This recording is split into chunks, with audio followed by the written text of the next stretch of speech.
પ્રથમ સ્કંદની અંદર શું ગાવું, કોનું ધ્યાન ધરવું, શું ગાવું અને શું પીવું, આ ત્રણ શ્લોકની અંદર જ્યારે સુતજીએ આ મંગલાચરણ પૂર્ણ કર્યું પછી બધા ઋષિમુનિઓ જે છે, બધા ઋષિમુનિઓ એમને પ્રશ્ન કરે છે. સંત મહાત્માઓ કહે છે કે હે સુતજી, અમારા ઘણા પ્રશ્નો છે, એ પ્રશ્નનું સમાધાન કરો. એ કહે છે કે જીવ માત્રનું કલ્યાણ શેમાંથી છે એ અમને જાણવાની ઈચ્છા છે. પર બ્રહ્મ પરમાત્મા આ ધરા ઉપર અનેક પ્રકારના જીવો બનાવ્યા છે.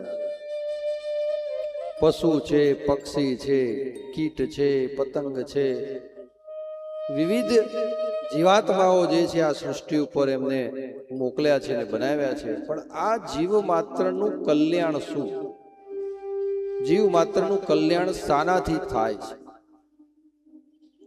છે એ અમે જાણવાની ઈચ્છા રાખીએ છીએ.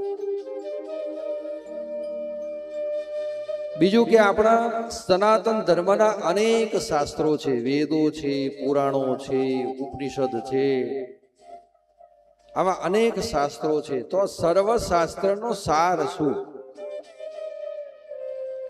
કયું એવું કાર્ય કરીએ કે બધા શાસ્ત્રનો સાર એમાં આવી જાય, એટલે એ અમે જાણવાની ઈચ્છા રાખીએ છીએ.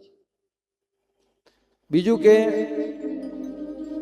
ભગવાન સર્વેશ્વર છે. આપના કયા પ્રમાણે કે આ સૃષ્ટિના સર્જન કરતા પણ પરબ્રહ્મ પરમાત્મા છે, આ સૃષ્ટિનું પાલન પણ એ કરી રહ્યા છે અને આ સૃષ્ટિનો સંહાર પણ પરબ્રહ્મ પરમાત્મા ભગવાન શ્રી હરિ નારાયણ જ કરી રહ્યા છે.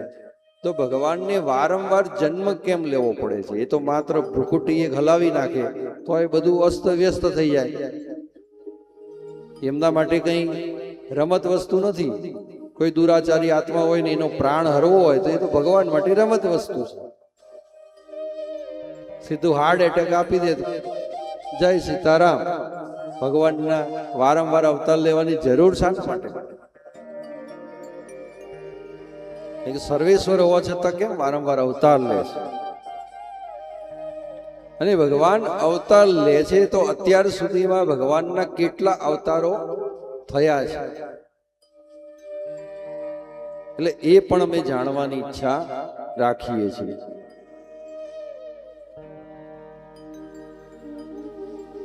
અને જીવ જ્યારે પરબ્રહ્મ પરમાત્મા જીવાત્માને આ જગતમાં મોકલે છે તો એનું કાર્ય શું, એ જીવાત્માને શું કાર્ય કરવાનું હોય છે એ પણ અમે જાણવાની ઈચ્છા રાખીએ કે જીવ આ જગતમાં શા માટે આવે છે, એને શું કાર્ય કરવાનું છે અને એ કાર્ય કર્યા પછી એ જીવાત્મા ક્યાં જાય છે એ બધું અમે જાણવા ઈચ્છીએ છીએ. અને પરબ્રહ્મ પરમાત્મા ભગવાન શ્રી હરિ નારાયણ પોતાના નિજધામમાં પધાર્યા પછી ધર્મ કોના શરણે છે?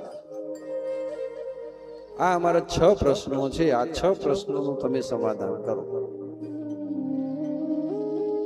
એટલે સુતજી કહ્યું કે હે સૌનક ઋષિ, તમે ખૂબ સુંદર આ વાત કરી છે અને તમે જે આ વાત કરી છે એ જગત કલ્યાણ માટેની વાત છે. અને તમારા આ જે 6 પ્રશ્નો છે એ 6 પ્રશ્નનો જવાબ તમને ભાગવતજીની અંદર મળી જાય છે. એક પ્રશ્ન તમારો છે એના 2 સ્કંદ ગણી લો તો ભાગવતજીની અંદર 12 સ્કંદ છે. એ 12 સ્કંદની અંદર તમારા 6 પ્રશ્નોના જવાબ છે. તો સંત મહાત્માઓએ કીધું જો ભાગવતજીની અંદર આ બધા પ્રશ્નોના સમાધાન હોય તો અમારે એ જાણવાની ઈચ્છા છે કે ભાગવતજીની રચના કઈ રીતે થઈ, ભાગવતજીની રચના કોને કરી, રચના થયા પછી આ શાસ્ત્રને સૌ પ્રથમ કોને સાંભળ્યું અને એ સાંભળ્યા પછી આ જગતમાં વ્યાપ્ત કઈ રીતે થયું. તો આ બધું વિસ્તારથી અમને કહો, આ વિસ્તારથી અમારે સાંભળવું છે. ત્યારે સુતજી મહારાજ બધા સંત મહાત્માઓ જે બિરાજમાન થયા છે, એ સંત મહાત્માઓએ પરમ હિતકારી વાત કરી છે. આખા જગત માટે પરમ હિતકારી આ વાત કરી છે.